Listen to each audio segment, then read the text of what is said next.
من ساعات مضت خرج الرئيس الروسي ليطلب من وزير دفاعه ورئيس الأركان بوضع قوات الردع النووي الروسية في حالة تأهب خاصة لأول مرة منذ الحرب العالمية الثانية. فقبل الحرب بأيام، حينما اعترض الرئيس الأوكراني على اتفاق مينسك الذي أوقف الحرب الشعبية في أوكرانيا عام 2015 وكان يعطي لروسيا حقوق الإشراف على الاتفاقية، فخرج بوتين ليهين الأوكراني بشدة قائلا: заявил, что мне один пункт не нравится из этих Минских соглашений.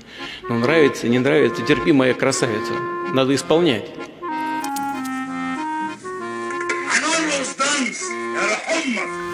وبعد أيام اجتاحت روسيا أوكرانيا، ووقف الرئيس الأوكراني يشاهد الإجتياح مدعيا البطولة، والجيش الروسي يجتاح بلاده ويسيطر عليها بدون مواجهات حقيقية.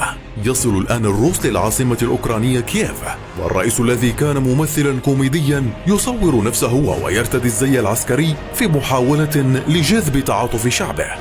فكيف أتى المهرج إلى السلطة؟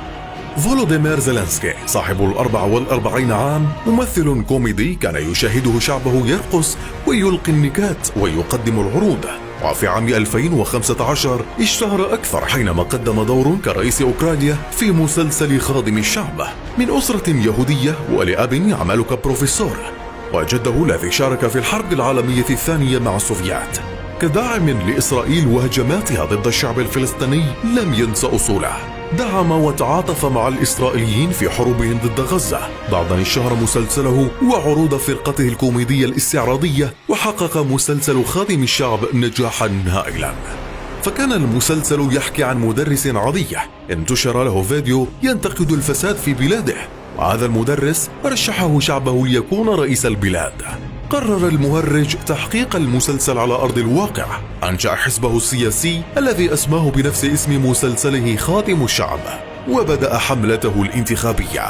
انتشرت فرقته الاستعراضية في أنحاء البلاد كلها، يقدم معهم استعراضات كوميدية سياسية يهين فيها خصومه، ويقوم بعمل فيديوهات التيك توك الساخرة التي تروج لحملته الانتخابية ولفريقه، لدرجة أنه تم وصفه بالمرشح الرئاسي المهرج وقته من قبل منتقديه، ليفوز في جولة إعادة الانتخابات بالاكتساح بنسبة 73%. لم يتصل به بوتين أو تبارك له روسيا جارته، وبعد شهور من الصمت رضخ الكوميدية وطلب مقابلة بوتين لبدء المفاوضات حول إصلاح الوضع بين الدولتين، لتفشل المفاوضات وسط احتقار بوتين له.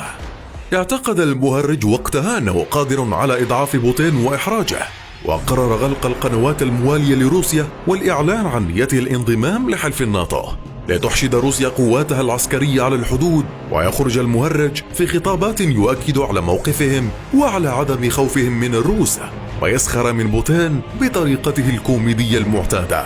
فالممثل الكوميدي لم تكن لديه أي خبرة سياسية يستطيع بها مواجهة بوتين المخضرم سياسيا، واكتفى فقط بالسخرية.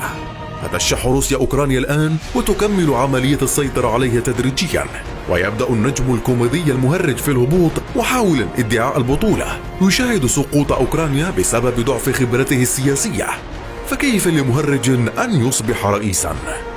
من المتوقع أن تعلن روسيا خلال الأسابيع القادمة سقوط حكومة المهرج وتعيين حكومة مؤقتة تابعة لها، بعد أن يهرب رئيس أوكرانيا لأوروبا أو أمريكا ليمارس هويته المفضلة في مواجهة أعدائه بالسخرية منهم.